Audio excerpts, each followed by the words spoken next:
I think the job of being a teacher is so rewarding in so many ways.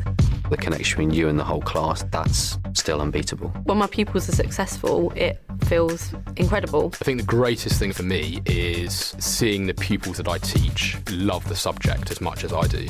I don't think there's any other job where you get the same satisfaction. That's why I chose to teach. You could get £26,000 tax-free to train. Search Apply to Teach. Selected subjects only, subject to eligibility. You're now listening to Gamertag Radio's E3 2015 coverage, live from the Los Angeles Convention Center. All right, this is Pete Rock here with Gamertag Radio here at E3 2015. Finally got my hands on The Division. Been looking forward to this moment for 2 years now since you guys announced it, and was able to track down one of the developers. Can you introduce yourself? Hey guys, I'm Fred, the executive producer on The Division. All right, tell me about The Division, or tell our listeners about The Division. So The Division is an online, open-world action RPG that takes place in New York City that's been ravaged by a pandemic. And you're sent in there as an agent of The Division to try to take the city back from criminal gangs and, newly formed factions. Okay, so you say it's kind of like an RPG open world. So in the demo that we played, it ran around, appears to be New York City in a state of distress. But there was a bunch of Christmas lights all over the place. Can you explain that? Well, the idea is that the terrorists started releasing the virus on Black Friday, end of November. So this is a couple of weeks into December, when Christmas is just around the corner, or it might already have just happened. So it was important for us to try to convey the sense of Christmas decorations just being left, as they were put up. Nobody took the effort to take them down, right? You have lots of other things to worry about, like surviving. So it's a way for us to kind of tell the gamers what time of the year the game takes place.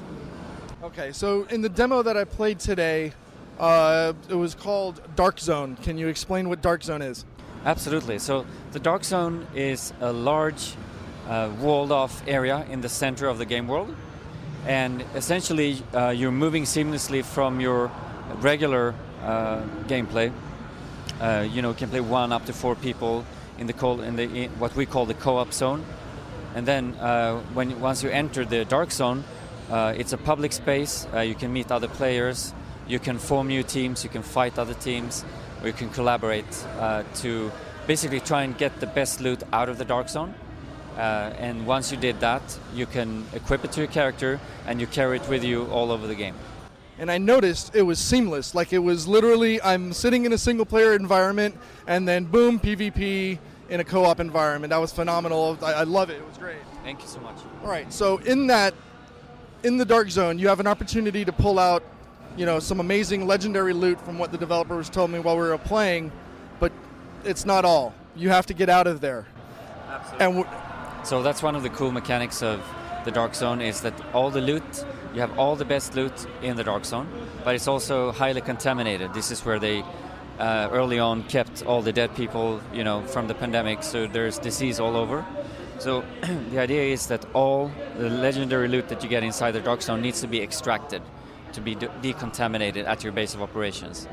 So there are several extraction areas in the Dark Zone. You go to the Dark Zone, you shoot off a flare to signal that you need the helicopter, and then you have 90 seconds to go before the helicopter arrives.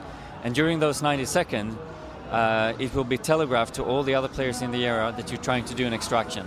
So everybody would know that you're about to leave with some awesome loot, and that's kind of the cue to engage if that's what they want to do.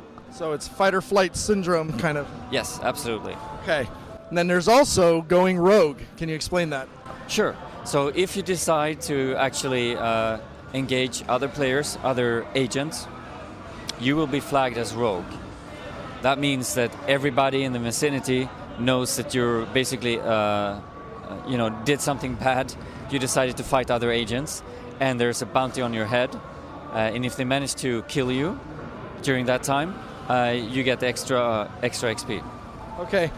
Is Going Rogue only available in the Dark Zone, or is that available as well during other parts? It's only available in the Dark Zone, but it's a very large area. It's the demo, it's like a trade show, pretty condensed. We want to make sure that everybody experiences something nice in those 20 minutes. And when you're playing the game, you could, probably walk a couple of blocks, a couple of streets without meeting any players.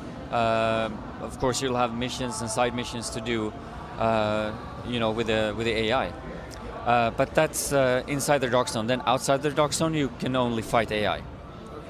Is that something that can be disabled? No, as far as I know, it can't be disabled. It's always the same rules. We think it's important for people to be sure that it's always the same rules in a multiplayer environment. So some people can't turn it off and others can turn it on. I can see that possibly being some kind of like a ganking thing where people will, continually do that and always be that. Is there a way, and I don't know, maybe this is something you guys can think about. Is there a way to see a history of something or like a reputation of a player to see if they're always going rogue or if they're always a nice guy? Yeah, I think that's a really good idea. We're not really ready to talk about that yet in the development, so I can't really comment on it. But it's a cool idea. Okay. At the press conference, there was a beta that was announced. Yep. Can you give me some more details on what will be available? Will Dark Zone be there as well in the playable beta? So we're not really talking about what will be in the beta. What I can tell you is that it's exclusive on Xbox One in December, and then early 2016 it will also be available on PlayStation and PC. Okay. And can you give me the release date? March 8, 2016. Yay! I can't wait. So we're talking next gen and PC, correct? Yeah, Xbox One, PlayStation 4, and PC. All right, and if people want more information on The Division, where can they go? All right, so check out www.thedivisiongame.com. Perfect. Thank you very much for taking the time out. You're listening to Gamertag Radio. Be sure to like us on Facebook. Follow us on Twitter. Thanks for listening. Tune in next week.